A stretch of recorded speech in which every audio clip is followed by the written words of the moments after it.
Hey guys, it's Kristen. This is my YouTube channel, and today I'm talking about my experience with COVID. So let's do this.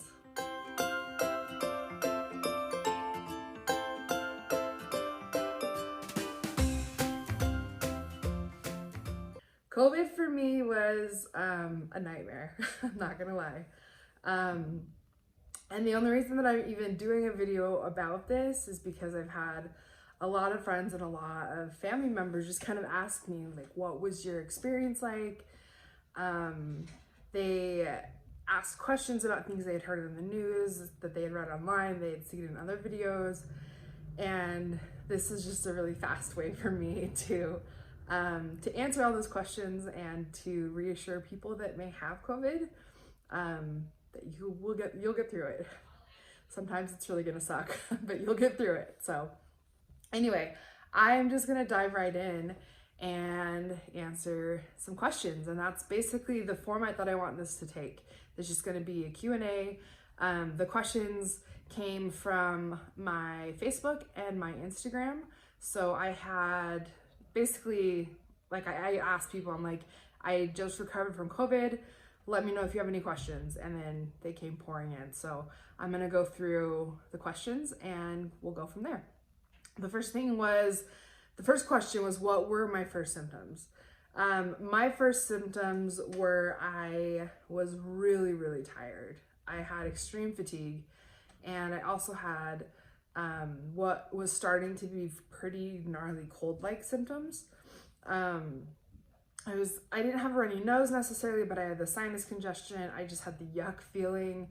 I had pressure, and it was really uncomfortable and not fun. I played the is it COVID or is it a cold or is it allergies game for months before this. So I was doing that a little bit, but that leads me into my second answer to the next question, which was, how did you know to get tested? One of the families that I was quarantining with tested positive for COVID, and that's how I knew to stop playing the is it cold, is it COVID, is it allergies, and actually go and get a test done. And it wasn't, they have tests now where you can spit, you can do a finger prick. Mine was the good old shove it up your brain COVID test, and I had to wait for 72 hours, and it was the longest 72 hours like of my life. I was trying to convince myself that it's just a cold, this isn't a big deal, like, don't wig yourself out. But I was also trying to take care of my body, and just, yeah, it was a rough mentally 72 hours. But that's how that happened. And then they text me and they call me, and then they also email me the results of my COVID test. And then the Board of Health in Utah called me and kind of explained what I would need to do as far as self-isolation, quarantine, and then just kind of, he checked in on what my symptoms were. And it wasn't like an awkward conversation at all. It was just, this is what it is right now. So, but anyway, long story short, that's why I got tested. One of the people that I had kind of been quarantining with tested positive. And so since I was feeling sick, the next step was to go and get tested myself. The next question was, how did I feel? And this is a hard question for me to answer because I felt really, really tired. I felt like I had the world's worst cold. And then I started getting better. Like, for like a day. I'm like, oh, okay, maybe that was COVID.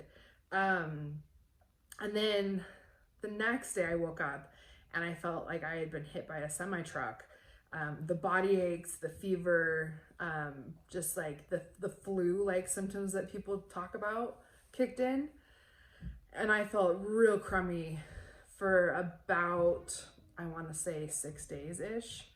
And then that started to alleviate a little bit, but not totally.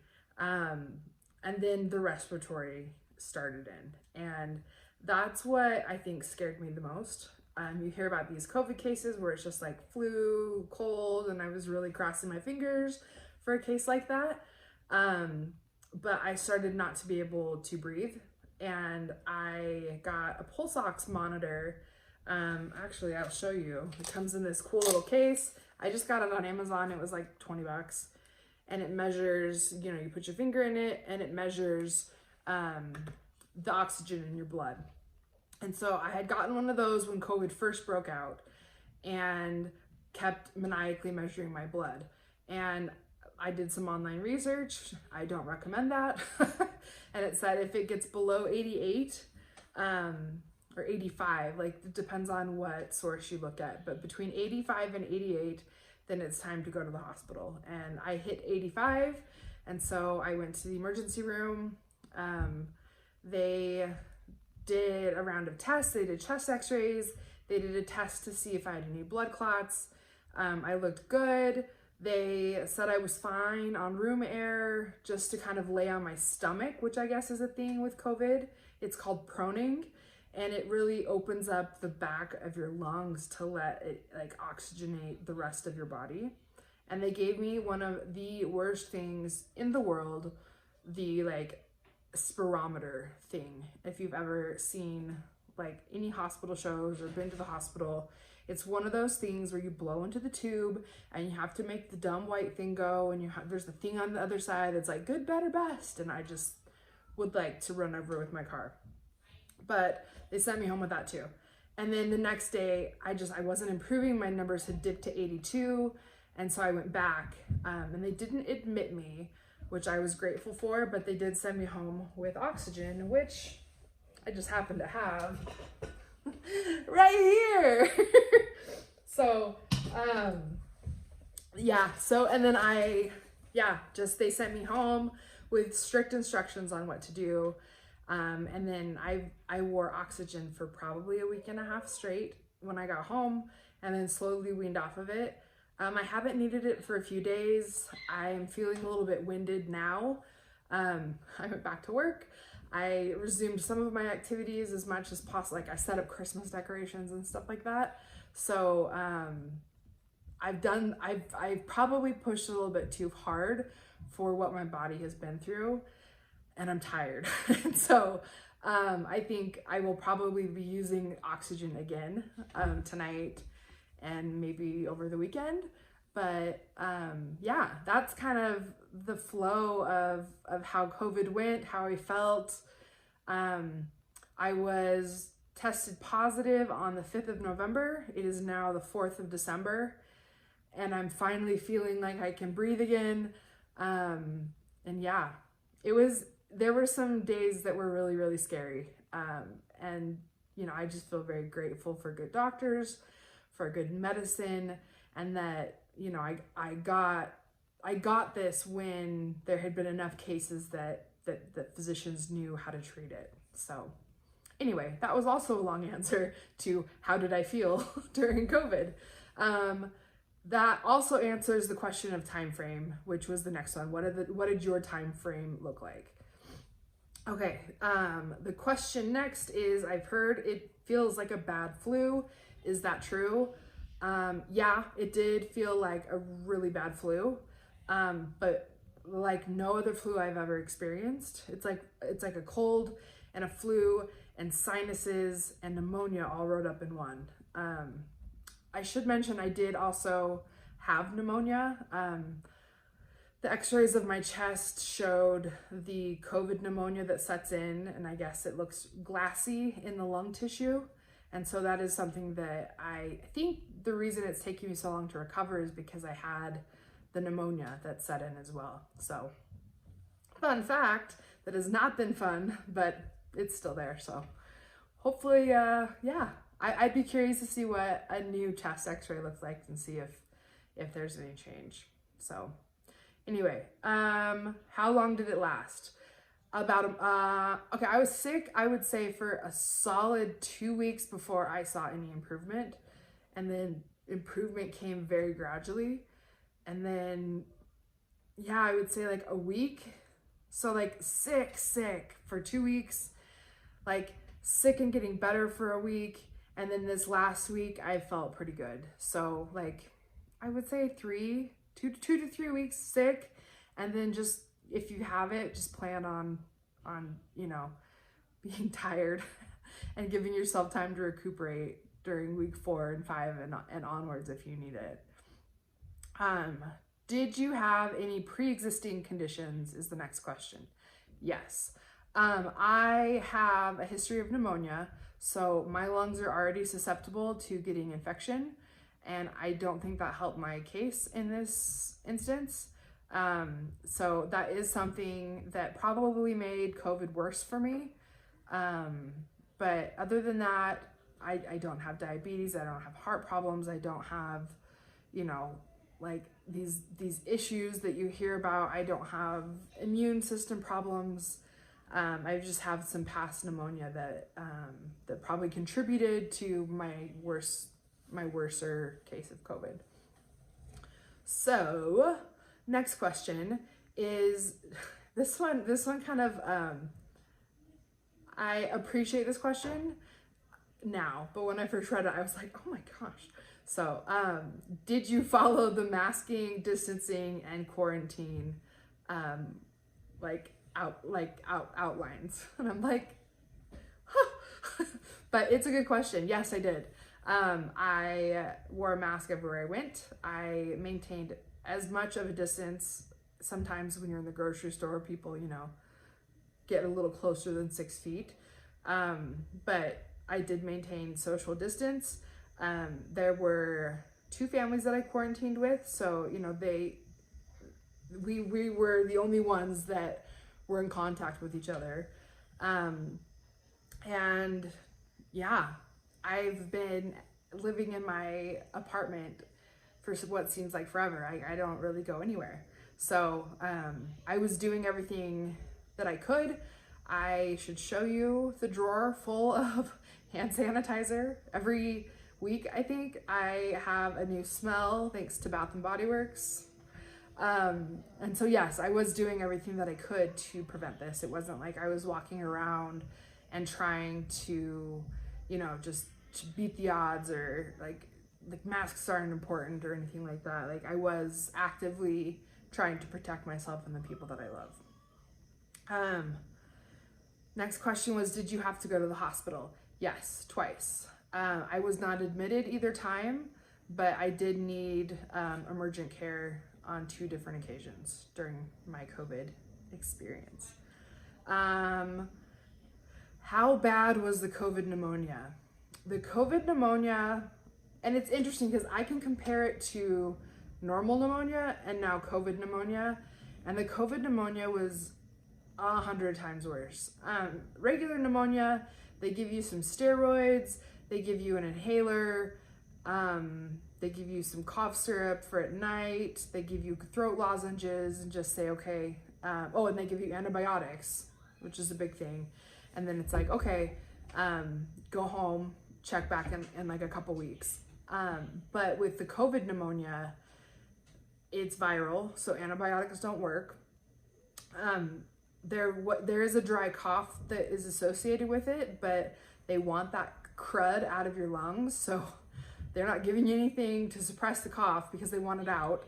I'm trying to think, what else did they do? Oh, they made me do that spirometer thing. I'm gonna put an image in here because it is just like, it's the worst. It is the worst. Anyway, I'm trying to think what else was different. Oh, and they had me prone a lot. I spent a lot of time laying on my stomach because it allowed the oxygen from my lungs to not only breathe deeper, but also to get more oxygen into the rest of my body. I am very fortunate to have had good doctors, good family members, good friends who had information. My cousin Becca is an ER nurse in California, and she was able to give me some great tips. My cousin Natalie works still for the Utah Board of Education. And so they were able to kind of, email me pamphlets that I didn't get otherwise, give me tips on laying on my stomach that I didn't get otherwise. And so I feel very fortunate to have had the medical professionals and the people that are involved in this particular pandemic in my corner and in my family, because it really helped. It gave me a sounding board. So that was really helpful, especially with the proning, laying on my stomach, and then just using that stupid spirometer. I mean, I say stupid because it makes your lungs burn, but it really made a big difference. So if you're in my situation, just use it. You can curse it and hit it with your car later, but it helped. So anyway, did you freak out? Yes. Yes, and yes. I have anxiety as it is. I think I've been fairly open about that, especially on my channel. But when you can't get a deep breath and you feel like you are suffocating and you can't breathe, that is panic inducing in and of itself. And so, that was a very big mental struggle for me for a good solid 3 weeks. Not only do I have anxiety, but add to it the fact that I can't really breathe and I feel like I can't get a deep breath, and it was brutal. That probably was the hardest part for me, is keeping myself calm. Like, deep breathing exercises is how I keep my anxiety in check. But when you can't deep breathe, like, it takes away your coping mechanism. And so that was hard. I did freak out. Also, I watched a lot of like doctor YouTube videos. Like, I have a couple that I love. Dr. Rutland, who is a cardiopulmonary critical care doctor. I could be saying that wrong. And then there's another guy, I think it's Dr. Mike Adams, I want to say. I'll link their channels below.